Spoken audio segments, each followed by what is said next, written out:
Worth and North Texas. Catholic radio for your soul on the Guadalupe Radio Network. Heard also at grnonline.com and on your smartphone. Welcome to The Quest from the studios of the Guadalupe Radio Network. Join us as we journey together on this pilgrimage of faith. And now your host, Sarah Soto. Hey y'all, it's good to be with you on this beautiful Monday afternoon.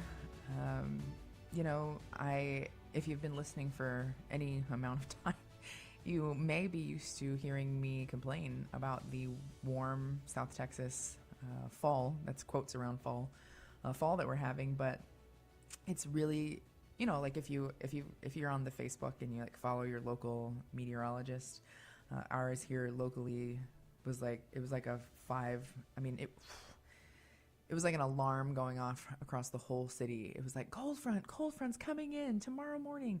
Our high temperature is going to be before sunrise. And everyone is freaking out. And unfortunately, a lot of people have, well, I shouldn't say unfortunately, I know it's a very divided topic, but Christmas decorations are out in some areas.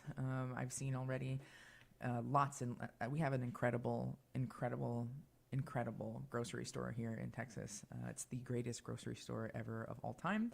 And I was there with our toddler earlier, and there's just like so much Christmas. There's so much Christmas. It's a little overwhelming, but I just want you all to know, especially if you're outside of Texas, that all of us are so excited, losing our minds, and buying mariachi-themed nutcrackers, which I don't really know how that works. We are hitting 66. It's going to be 66 degrees tomorrow morning for like an hour. That's the low? Yeah. It's cold. It's gonna be cold. That's the low. Yeah, we're so excited. I've already had 29 degrees so far this season where I'm at. Although it got up to 51 today, and we were like, yeah, this is like shorts weather. Endless summer.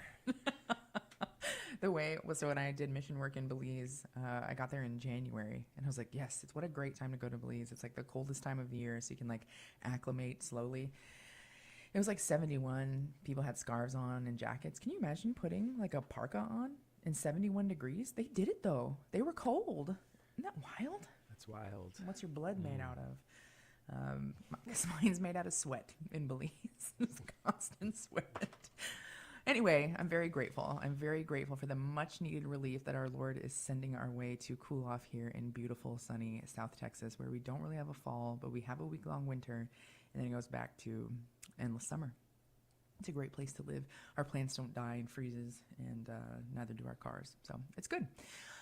Folks, today I'm going to go, if you've been around for a while, you know that walking with young people and guiding young people is one of my closest and it's like one of the nearest and dearest things to my heart, especially when it comes to Pope John Paul II's theology of the body, particularly when it comes to understanding God's plan for marriage, and how human sexuality is meant to be lived out, and what it means for us as Christians to live out the law of the gift. Pope John Paul II called it the law of the gift, right? We are meant to give ourselves to another, and that's how we know who we are, and that is the beautiful way that we can live out the Christian faith according to how we were created, male and female. Now, along with so many other things in the theology of the body, Pope John Paul II dives very deeply into celibacy, and so many other beautiful teachings. But today, for the sake of keeping it down to an hour and not 10. And because it's been heavily on my mind, you've probably heard me talk about, if you've been listening to the show in this last month, I've been talking about it's homecoming season here in South Texas. So there's a lot of a need for a reminder about modesty and modest behavior, modest dress. And also, I'm teaching 2 confirmation classes at 2 different parishes this year. And it seems to be an endless, there seem to be more questions that young people have about dating and navigating dating as Catholics, and how to do that properly and not violate our conscience more than I've ever experienced in my many years of serving and working in the church. There's so much confusion out there, and a lot of it obviously comes from, unfortunately, from the media, from social media in particular, that there is this incessant need that basically convinces young people, teenagers in particular, that they don't have much value unless they're dating, unless they've got someone. And I will say, maybe it's not true in other places, but there's this recent trend where young people, and I'm talking like 16 years old, 15 years old, 17 years old, still in high school, I don't know who's paying for it. I don't know if the parents are paying for it. I don't know if the teens are paying for it. But there's this intense trend all of a sudden that seems to have kind of cropped up where they're paying a professional photographer to take what looks like engagement photos of themselves and their boyfriend or girlfriend. And it's like this rite of passage that teenagers are going. Maybe you've heard of this, maybe you haven't. But there's and it's like, I don't even have engagement photos with my husband. I mean, we had a photographer at our wedding mass, but we didn't have a videographer there. I mean, it was, about the liturgy. And this obsession with just being with someone and saying kind of publicly, like, this is my forever love. Like, I can't wait to spend the rest of my life with you when you're 16. And like, we know that can be true, right? Like, it's certainly possible that you could meet the person that you marry when you're 15 years old. Like, it's happened before, and it will maybe happen again. But the likelihood of it happening, especially when you're sort of like imitating, when you're acting like a married couple and you aren't, is not great. The likelihood of that is not great. And so I know that I usually talk a lot about teens dating and, young people, college age people dating, but I also want to touch a little bit today on what it was like to date as an elder millennial, and how fun it was to do that. It wasn't fun at all. That's a spoiler alert for you.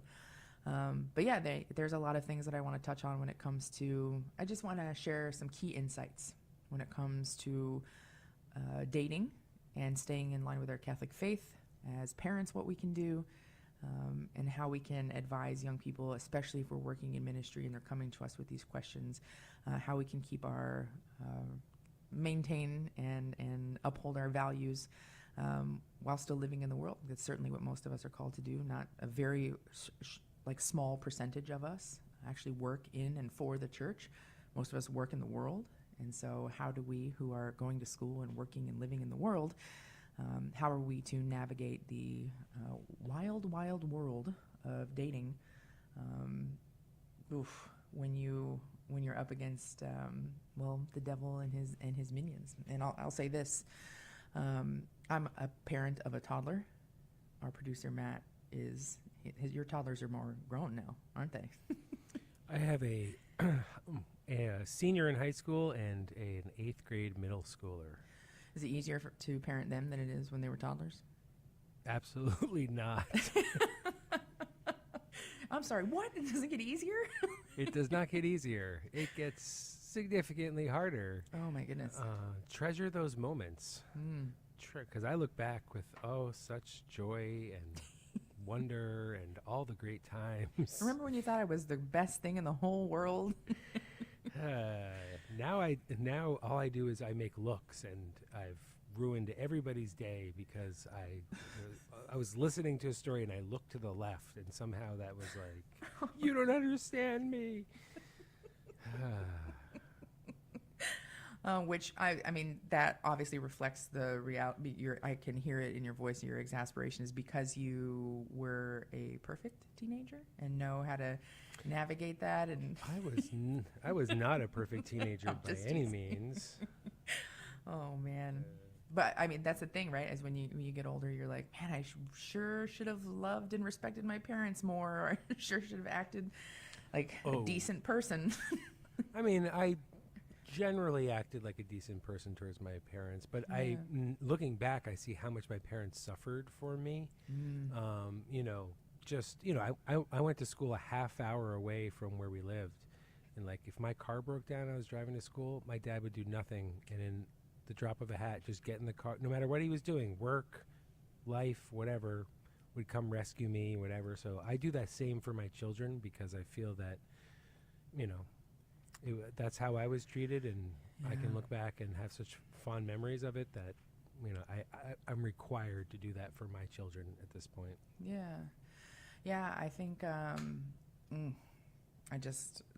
there's this part of me that thinks that our toddler is going to right now we're going to go to break in a sec, but right now he does this thing where we tell him before bed, "You're the best baby." He says, "No, best daddy, best mommy."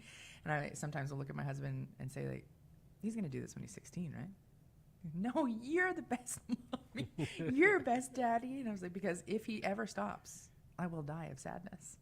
And I think probably when I look back at my own teen years, I can see many times where maybe I wasn't like getting arrested or doing drugs, but I was like breaking my mom's heart in a lot of ways, and especially because I wasn't practicing the faith and I was so adamantly trying to weasel my way out of mass and things like that. But anyway, I'm really excited to share. I've got 5 key insights for Catholics who are dating to marry, who want to be married someday, who are called to marriage. 5 key insights that I hope will resonate with you and will speak to your heart, especially if you're walking with someone who is dating and you want to give them advice, or if you yourself are looking for your beloved.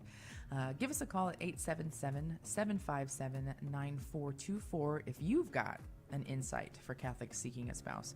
What's your advice to those who want to be married someday? 877-757-9424. We'll be back after a short break.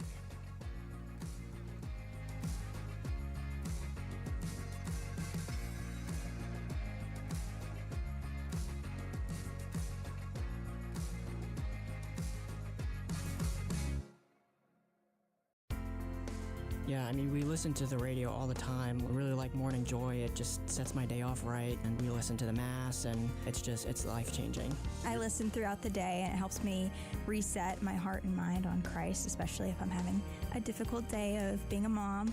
Without the radio, I wouldn't have entered the church. It really helped us learn so much about the faith. The Guadalupe Radio Network.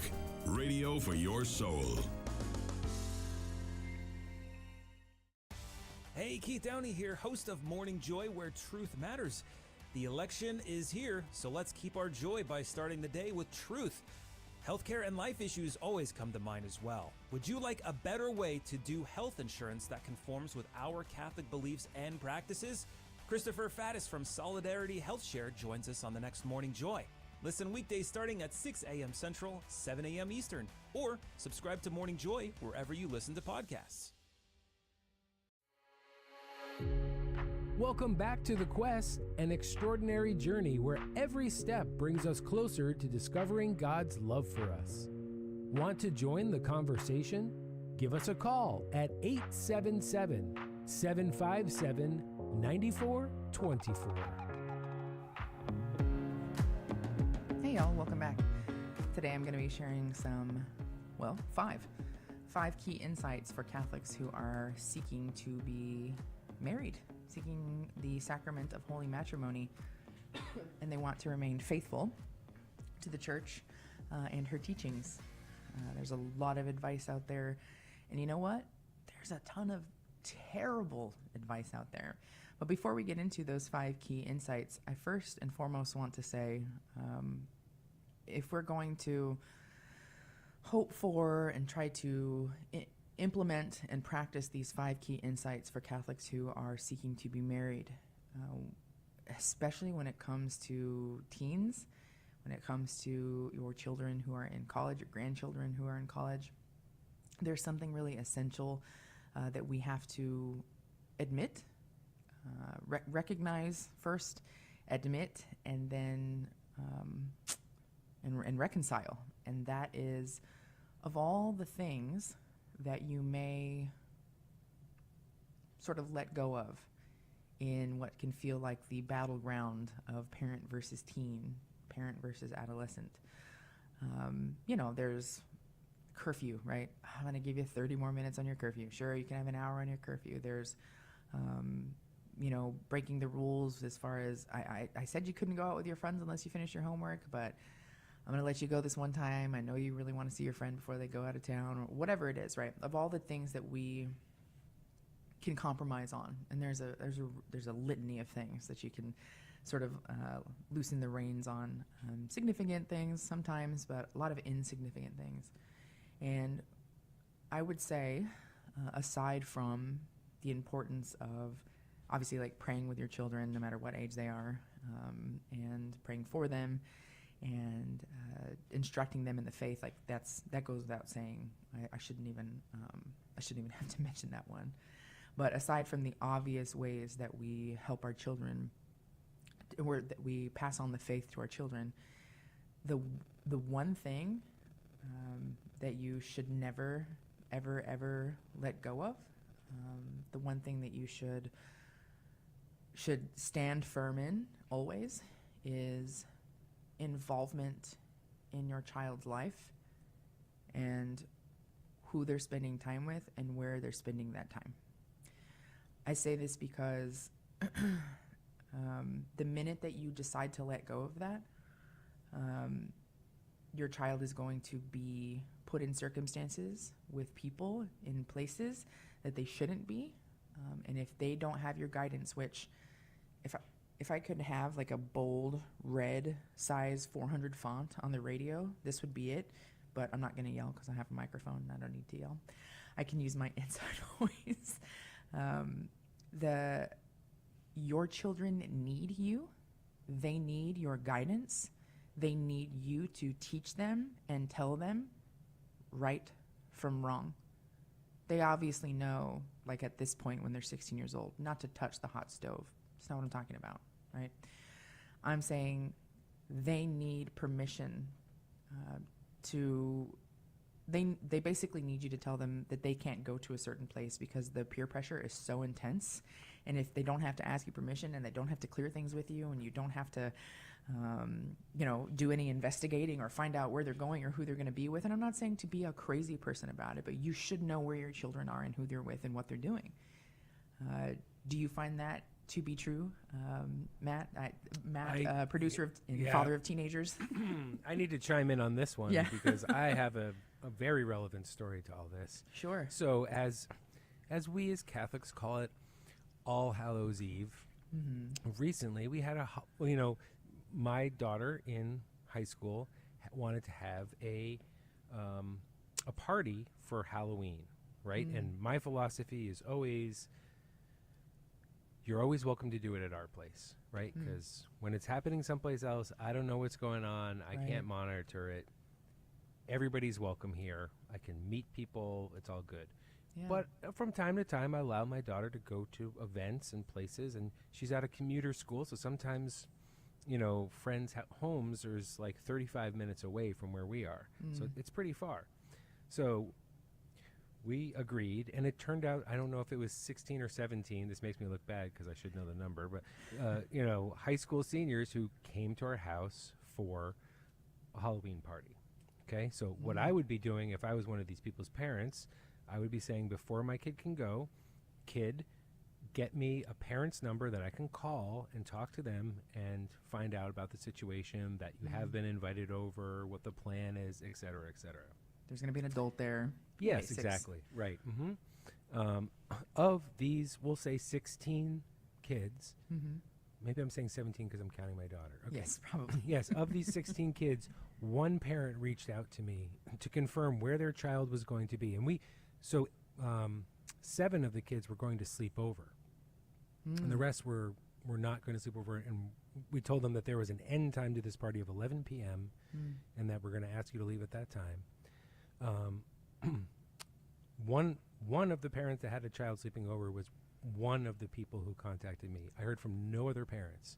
So here is 15 parents who probably either don't know, don't care, or were lied to about where they were for Halloween night, at least up until 11 p.m. Who knows what they did after they left our place. So that to me is just really strange. And when I call parents, and they always seem like kind of surprised. They're like, oh, yes, oh, you're so-and-so's dad. Yeah, great. yeah, here's the arrangements, here's what they're planning on doing, I'm going to be here the whole time, et cetera, et cetera. You know, and they're kind of like happy and pleased to talk with me about it, but Yeah. often they just seem surprised, like oh, you know, it's kind of, they don't say this, but it's kind of like, oh, like you're one of those people that still does that thing, right? And I don't think that's the way to parent. Mm-mm. It's absolutely it's absolutely not. It's absolutely not the way to parent. Get in your teenager's business. Like get into their business. Like I know that it's they'll never have a relationship with you if you invade their privacy. They don't have privacy to go somewhere I don't know about with people that I don't know. They don't have that. Correct. They're not adults. They're my children. Like. I mean, I was telling you earlier, I went to the chiropractor today, and there was like this test that I had to do and be still for a second. And they were like, well, there's a little playroom, which I had seen, which was like very safe, very wide open, adults and windows everywhere. Like it was very open. And I was like, there's no way. There's no way in hell he's 2 years old. Like he's going to stay with me. And if he stresses the test out, and like, I'm sorry, that's just how it's going to have to be. But yeah, I mean, I think probably some of that shock comes from, you know, if you have you said one of yours is a teenager. I mean, a senior, right? And so it's like, well, they're out the door already. Why do I need to investigate where they're going? In 6 months from now, they'll be in a dorm doing whatever they want, whenever they want to do it. Who am I to call and find out who they're going to be with or what they're doing? And I think that's the biggest mistake that I think that parents can make, is letting that go. Whether it's when they're 14 or 15, or they get the, oh, I'm not a baby anymore, like you don't have to check on me, or whatever it is, however it goes down, however it's decided, this is the thing I'm going to drop. I won't drop homework, right? I won't drop, like, you know, griping at you about your GPA. I won't, you know, I'll be on top of you about, you know, getting your driver's ed hours. Like I'll do all these things, but I won't take 10 minutes out of my day to verify that where you're going is safe with safe people. And that, to me, even if the child thinks, because my parents are divorced. I used to tell kids how great it was. Yeah. When your parents are divorced, you get 2 Christmases. It's incredible. You know, it's like I got 2 different rooms with all the stuff that I could imagine. You know, I get to decorate 2 different rooms. I get to have all these benefits, and you know, deep down inside, I'm covering up the immense pain that's there because I'm like, I don't have a home. I'm being drugged between these 2 different places, and neither one of them is truly home for me, you know? And so I think teenagers might think, well, my parents are really cool. They don't ever ask me questions about where I go, and they don't interrogate me about anything like that. And they have this attitude of not caring. But I really do think teenagers are more tender-hearted than we give them credit for. And I think that they want to be looked after, loved, cared for, and you know, I think they find it touching to have a parent be again, not obsessive, like,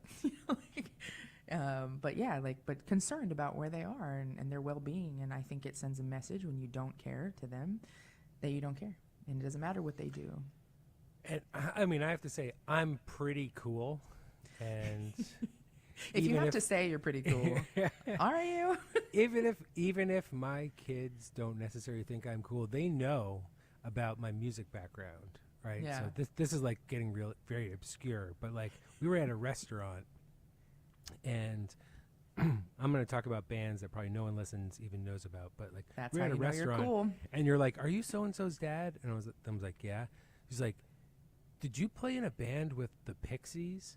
And I was like, "Well, yeah, like the Deal sisters, who, you know, one was in the Pixies. Like, yeah, I played with her band." Yeah. And just like, oh, that's so cool. So I knew my daughter was secretly talking about me and the musical scene that I had been in. But Yeah. I would say it's more important to let your kids know that you love them and that you are worthy, that they are worthy of your time, than it is for them to think that you are cool. Because years from now, they can find some old photograph book and they can realize, wait, do people still have photograph books? I don't know. Realize how, find your Facebook page and how cool you actually were. But it's more important to let your kids know that, like, you're important to them, and that, you know, because I think my story in the first segment about, like, my dad would just come get me if my car broke down, and I look back and I'm just like, wow, like that guy really stood up no matter what. And that's just like a small situation. But I'm hoping my kids look back and say, oh, my parents were concerned about where I was because they really cared about me and because they loved me. They absolutely will think that. And I will say this, not that you can't be both cool. I am both. And maybe slightly more cooler than loving. I don't know. Not that you can't be both cool and loving, but I will say, looking back at my friends who had really good relationships with their parents in high school, there's not a single one of them I would have described as cool. There's not a single one of them. But, you know, when I found their old photo books, I did discover that they had been cool at some point. And I also talk about you secretly and the cool bands that you were into, but that's neither here nor there. It wasn't a compliment. That being said, obviously, I do have some key insights I want to share with our listeners today about dating.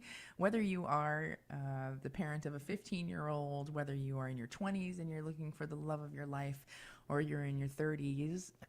I met my husband when I was 33. It was my Jesus year when I met him, and it was all different walks of life are interested in dating or want to date or want to marry. Obviously, most of us are called to marriage, but I've got 5 insights that I want to share with you all today in the back half of our show. It involves prayer. It involves, like, who are you dating and trusting God. I know, is it typical? What a stereotype. She's telling me to trust God. Just wait. Just hold your horses and listen. I promise I've got some good stuff for you, some good insight. But I do want to hear from you all. I do. I love hearing from you guys. Obviously, there's always things that you all bring to the table that I haven't thought of, that I love sharing with our audience. And so if you have some dating advice, something to share with people who are looking for the love of their life, what would you tell them? What would you share with those people who are looking to enter into the sacrament of holy matrimony? They want to be married. They haven't found that person yet, but they're in the dating scene or they're thinking about starting to date. Give us a call and share. 877-757-9424. Again, that's 877-757-9424. Give us your best dating advice. I'm your Monday, Thursday host here on The Quest. You're listening to the Guadalupe Radio Network. You can download our Guadalupe Radio Network app or listen and stream from grnonline.com or any of the places that you get your social media kick. You can always shoot us an email at thequest@grnonline.com. Again, give us a call and share your best dating advice. 877-757-9424. That's 877-757-9424. We'll be back after a short break.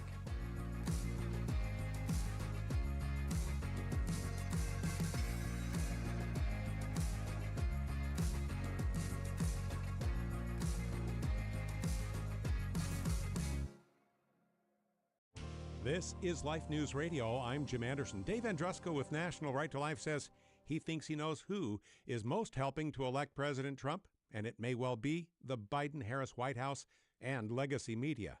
He lists Biden-Harris actions and then relies on a Wall Street Journal column headlined, "Press Bias Bolsters Trump Again," subtitled, "Unhinged attacks on the candidate and his voters helped him win in 2016. They may do so again." Pro-life advocates who are in federal prison for either peaceful demonstration or peaceful mistakes say the Biden-Harris administration has unjustly used the FACE Act to prosecute dozens of pro-life Americans. It's why they are imploring American voters to reject Kamala Harris and what they call her weaponizing of the justice system. President Trump last week promised a return of the White House Faith Office to protect religious freedom. This is Life News Radio. Voting this November is so much more than issues like abortion. Your vote this November may be seen as an act of drawing the poison out of a society addicted for over 50 years to abortion and to a disordered sexuality. It is not even about winning. It is about calling our world to cultural ideas that work. Vote like something big depends on you, because it does. Nebraska Bishop James Conley held a Eucharistic procession around that state's capital Sunday. There, as in 9 other states, unlimited abortion is on the ballot. The abortion industry wants to not only forever eliminate any laws regarding abortion, but eliminate the power of legislatures to respond to medical safety within abortion business. Cities like San Francisco, California, and Amarillo, Texas also have local abortion issues before voters. For pro-life headlines delivered to your email address daily, sign up at lifenews.com. This has been Life News Radio. You're listening to The Quest, a pilgrimage of faith. Have a question or something to share? Call the show live at 877-757-9424.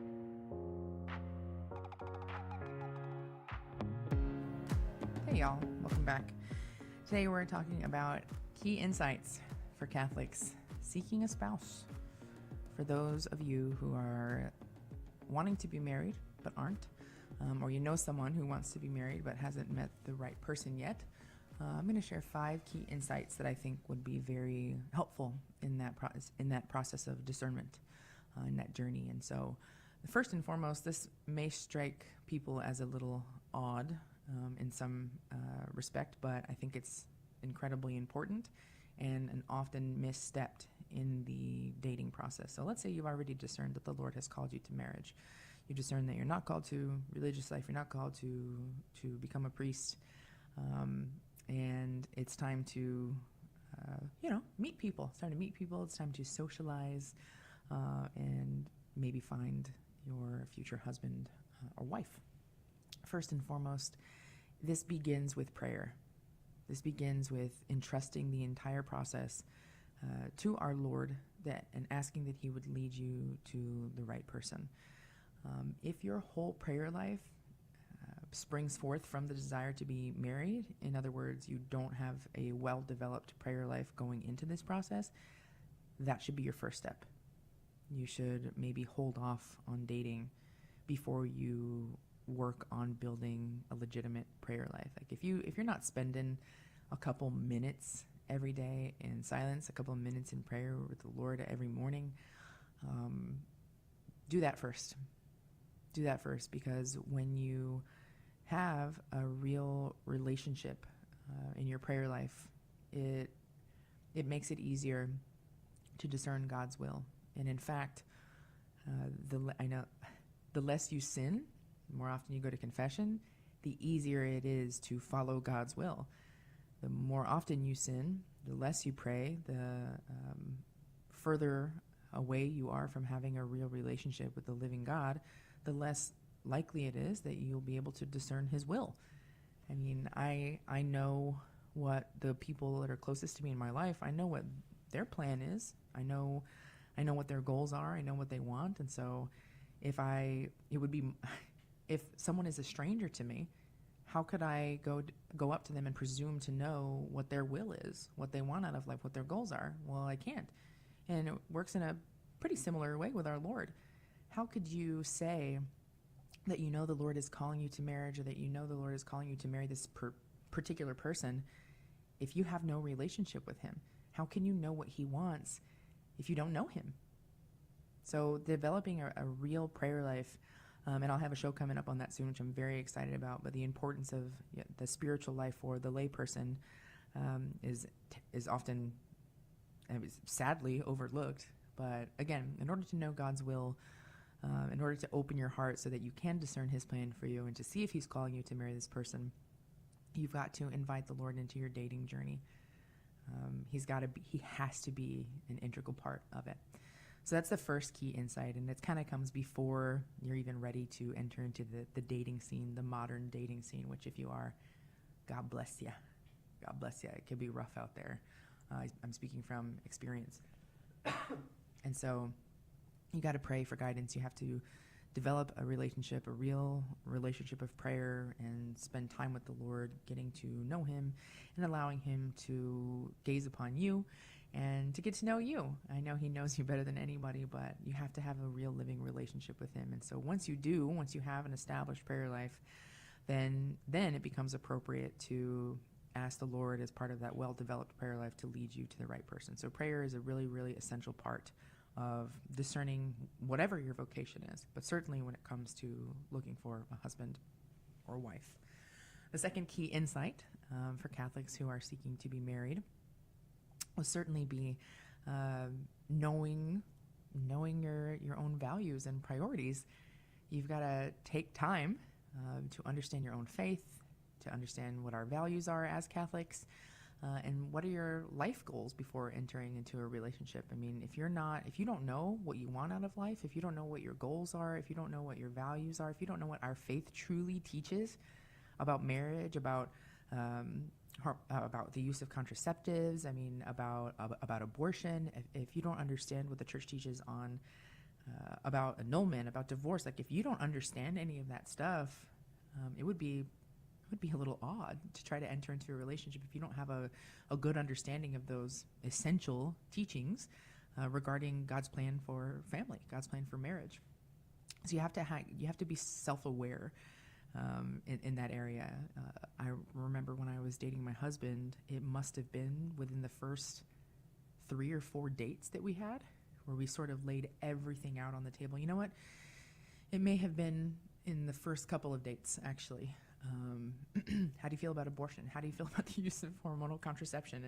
I mean, we laid it. I mean, it's not like, on your first date, you're supposed to be like, I'm a dog person. I don't know what you're supposed to say, but that's not what we said, because we were older Catholics who we had established prayer lives. We knew what our values and priorities were. And when it came to discerning whether or not we were called to be married, we didn't have time to mess around. Is that like don't talk about politics or religion at the dinner table?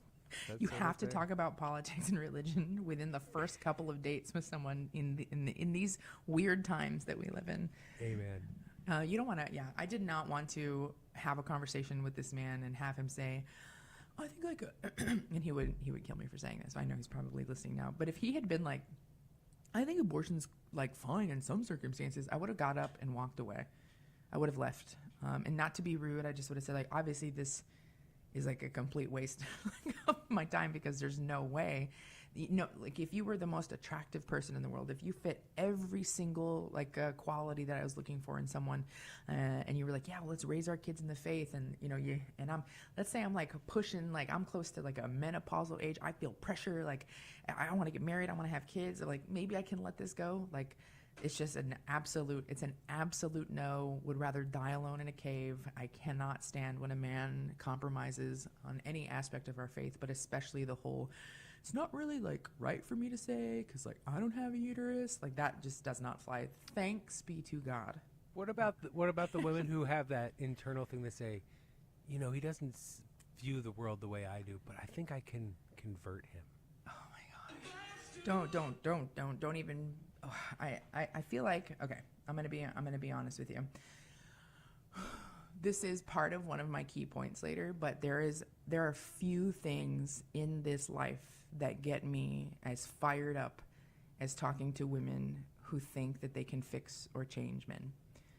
There are a few things that do, and so before if you're watching the video feed of this, you can probably see my cheeks getting redder like by the second, because it absolutely just chaps my. Listen, if you are dating someone and any part of you, I'm going to interrupt my own list here because Matt got me riled up. Yeah, I think I interrupted it. Go ahead. If you are dating someone right now, and I don't care if it's been 3 dates, I don't care if it's been 3 years, which BT dubs is a little long to be dating someone, but that's another story for another time. If you are dating someone right now, and there is some aspect of you that hopes that once you are married, they will change X, Y, and or Z about what they do, how they dress, what they believe, anything, it doesn't matter. The direction in which they brush their teeth, anything. You are not, you are in for a world of hurt. And what I mean, I say that out of love, because we ought to be ready to marry the person as is. Like as is, comes as, what is it? No final sales. Sold as is. You see a lot of those on Zillow. Sold as is. We will not be putting a new roof on this bad boy for you. He is going to chew with his mouth open all of the days of his life. And if you think that you're going to instruct him like a child and how to chew with his mouth closed, that's like the most emasculating thing in the world. So if you can handle being with somebody who chews with their mouth open, be with somebody that chews with their mouth open. If you can't handle it, don't bank on forcing a man to change into who you think he should be. Don't try to change him into your dad. Don't try to change him into your favorite uncle or your ex-boyfriend who had almost everything you ever wanted. Whatever it is, whatever you're trying to conform him to be is totally and completely unfair to him, and vice versa. Vice versa. She's not good. Do not believe in 10 years she's going to love the smell of cigars. If she does not currently love the smell of cigars, you're never winning that. That's, I'm talking about a friend's experience. Right. My husband recently switched to pipes, and it's like way less better. stinky. Yeah. I mean, not that I knew he smoked cigars going in, and that was one of the things. I was like whether I especially when I was pregnant with our toddler, there were a couple of times where we would come home and like after a shower, like I'd be half asleep, and I would be like, I love this man. Ooh, I love this man. Just feeling a really sick butt. I'm not going to be like, you need to quit smoking cigars because it smells disgusting. I mean, he's my husband, and I accept that about him. And so all the times that we're tempted to try to manipulate and change someone, it's just not the Christian way. It's not the Christian way. Like, we can encourage people. We can tell them, like, hey, I like when you iron your clothes. You look great. But saying, like, hey, you look like trash, buddy. You roll out of the dirty clothes looking like that? I mean, my father would never. My father starched all his clothes. They could stand up straight. Okay, great. But that's not me. And so anyway, that's my... I know and understand the pressure that women feel to sometimes rush relationships, which I'm kind of getting ahead of myself here, but it's not... Like, you shouldn't rush a relationship with someone and overlook things that are going to be major difficulties in the future, especially when it comes to, particularly when it comes to compromises you make regarding our faith. That's a no-fly zone for us. We don't make compromises when it comes to our Catholic faith. If you're looking for someone who's Catholic, look for someone who's Catholic. And, I know the church allows for marriages, mixed marriages, and even non-baptized persons. I know that works for some people. It's not my recommendation at all. In fact, I've only had a couple boyfriends in my whole life. And every time I say that in a talk, my husband's always like, "You dating somebody before me?" But I broke one of those relationships off because they were Protestant, and I came back to my faith like while we were dating.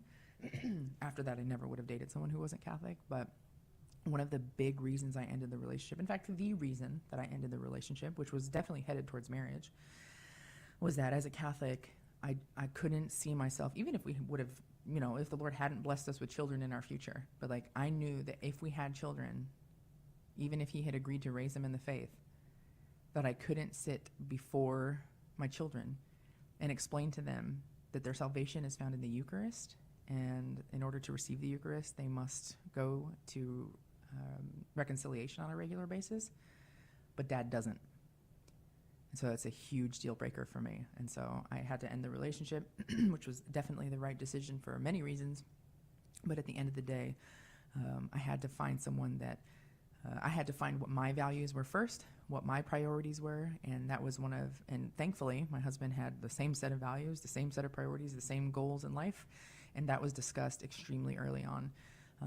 Probably one of the most important pieces of advice that I offer to young people that they seem to be unaware of is the reality of, they say you're not supposed to have those difficult conversations about the future because you'll scare someone away, but you won't scare the right person away. So bring up those things early on, because real men are not afraid to talk about the future. Real men who actually want to know how and understand to commit because they want to be married are not going to be afraid if you bring those important things up. And if they are, you've met a boy and not a man.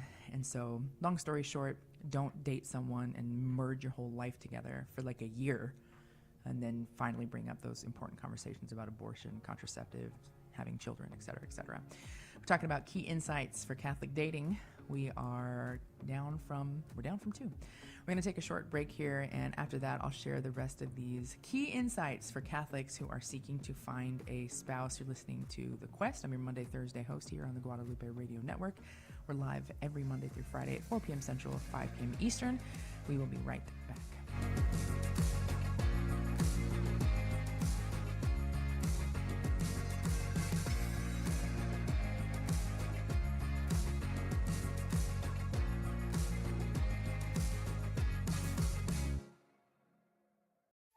This is Franciscan Media's Saint of the Day for November 4th.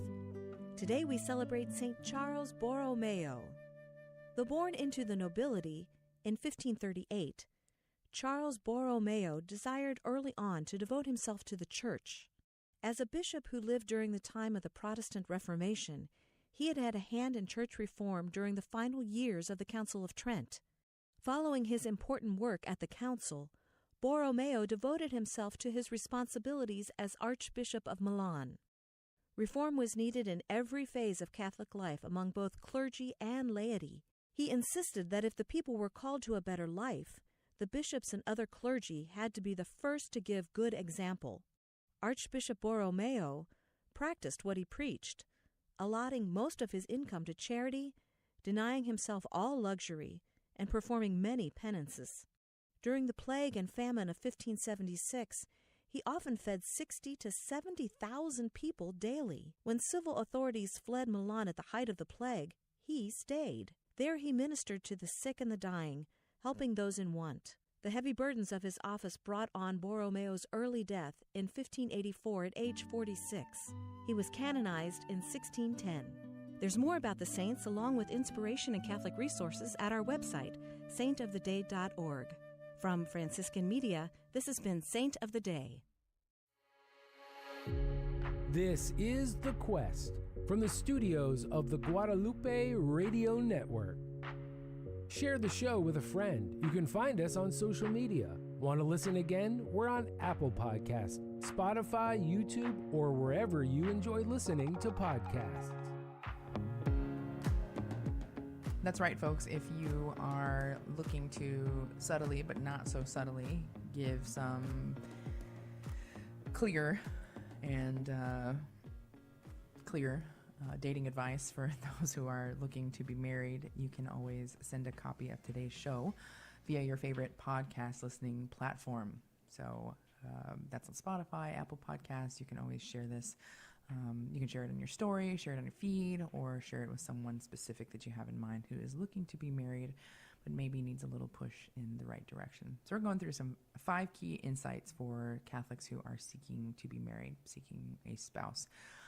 First one is prayer, the importance of a prayer life. That goes without saying, but placing the desire to be married before the Lord and asking Him to bless it, asking Him to guide you to the right person, a person that would be well suited for you and to perhaps raise a family with. Second one is you got to know your own values. You got to know your own faith and your priorities. That way, when it comes to having those conversations to sort those things out, you know where you stand and you know what you will and will not compromise on. Third key insight for a Catholic who's looking to be married would be, it seems obvious, but you'd be surprised at how often it isn't in my conversations with young people. You need to seek someone who is striving to be virtuous. Like, you need to seek someone who is kind and humble, honest and selfless. You need to seek someone who is committed to living out our faith and who will be a good partner now and a great partner in marriage, someone who is going to support you in growing together as one in your married life and in your path towards holiness, in your path towards heaven, someone who's going to help you get to heaven. So often, young people, especially like teens, feel that dating is to just keep you from being lonely. And so the standard is through the basement floor. I mean, there basically isn't one.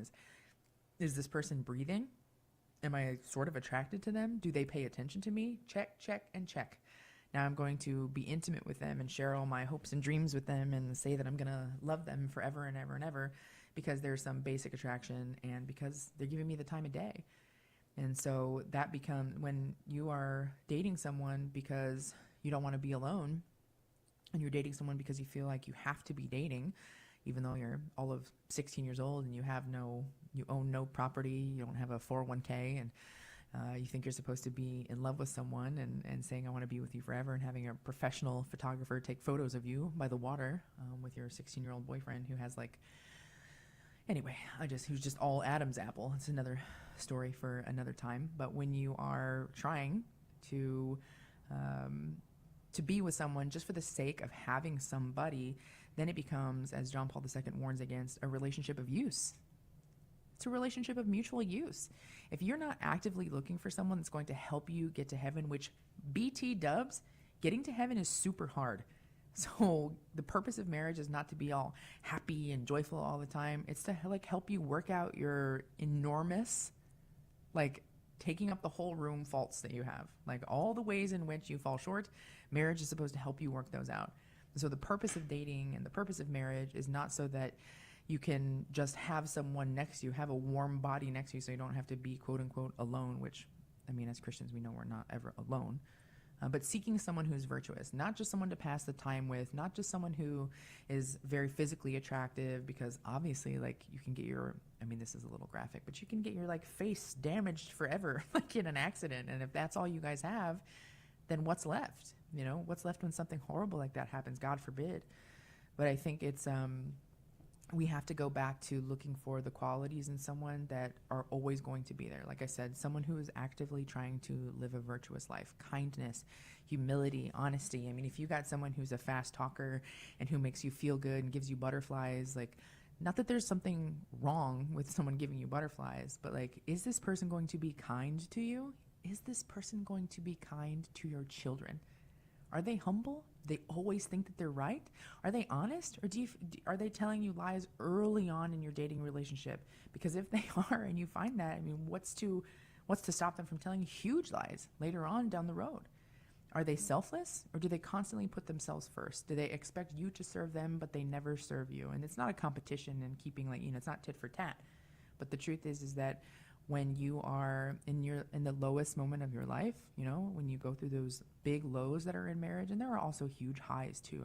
It's not some horrible thing to be married. I know I may be, but it is hard. It's super hard, and that's why one of the great joys of marriage is the sexual pleasure that God institutes in the sacred marital vows. That's the pleasure allotted to married persons who are sacramentally married, because marriage is super, super, super hard. But in a good way, because it helps you grow together. Also, one of the key insights for Catholics who are looking for a spouse is you have got to, this is the most annoying thing in the whole entire world, right? When people tell you this, you have to be patient. You've got to be patient. And you have to trust in God's timing. I said this earlier, but it can be so tempting to rush relationships. It can be so tempting, especially as you're getting up there in age and you see all your friends are getting married and they're starting families. It can be super tempting to say well, this person, they go to mass on Sundays and they're not the nicest, but they don't really talk to their mom in a super respectful way, but man, they receive communion on their knees. So you may give up some of the things that are super important to you, because you may sort of fluff up the good qualities that they do have, because you genuinely want to be married, you genuinely want to have children, and so like I said, I understand. I have lived fighting the temptation to rush a relationship that wasn't right, because you should hold out for someone who has genuine respect for you, who genuinely values you, who's going to honor you and cherish you, all the days of your life. Trust that God has a plan for you. In that plan is, if that plan is for you to be married, if he wants you, if he calls you to be a husband and a wife, if he calls you to be a mother and a father, then you have to trust that it's worth waiting for a healthy, Christ-centered relationship. You have to trust that it's worth waiting for. Don't give up the reality, don't give up the importance. Don't sacrifice the importance of someone who wants a deep and intimate personal communion with the Most Holy Trinity. Anything less than that is not worth getting hurt over. It's not worth trying to force into something that it isn't. Last but not least, out of the five key insights I have found to be the most helpful for Catholics who are seeking to be married, looking for a husband and wife. We often forget, especially teenagers, especially young people, who think that like sexual intimacy is this thing that just happens behind closed doors, and like it's this like private thing, and well, that's my business, and what goes on in my bedroom, it goes on in my bedroom. Like this sort of like marriage is a vocation in the church, right? So it involves the community. Like it involves the community. So what I mean by involving the community is like involve your friends, involve your family, find a mentor or a spiritual director, or go to your confessor, have a regular confessor, like, and have them involved in your dating life. They can provide valuable insight. They can hold you accountable. I mean, if you're not opening up to the people that are closest to you in your life, people that have had successful marriages that they're living out, and saying like, do you think that I should go steady with this person, even though they don't always make it to Sunday Mass? Like, hopefully you have some people that are honest enough with you in your life that love the faith, that say, no, I think maybe that person could be a good friend, perhaps. Like, then you can walk with them in that way. But I don't think that would be a good leader of your family, a good father figure or mother figure to your children. It's not something to be overlooked. And so when you involve the community, because marriage is how, I know it's so weird, people forget about this, but like marriage is one of the reasons it exists, is for making babies, and making babies in a marriage is like how families are formed. I know it's so weird. I know sometimes people forget that, but that's like how families are created. And the reality is two people who get married can blossom forth into like 90 people all of a sudden, with children, grandchildren, et cetera, and spouses, and so on and so forth. So involve the community, share about your dating life, not like on social media, okay, but with people that you trust. This has been 5 key insights for Catholics who are seeking a spouse, seeking to be married, and in a faithful Catholic marriage, it's not always easy to do. So I want to encourage you, know that I'm praying for you, and that if the Lord truly wants you to be married, He will bring someone to you in His good and holy, perfect timing. I'm with you here on the Guadalupe Radio Network, on The Quest, every Monday and Thursday. I'm a Catholic wife, mom, and speaker. For more information or to contact us, shoot us an email at thequest@grnonline.com. As always, thanks for listening, and God bless you.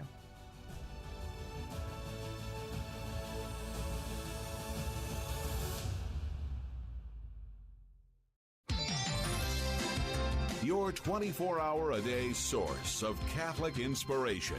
This is the Guadalupe Radio Network,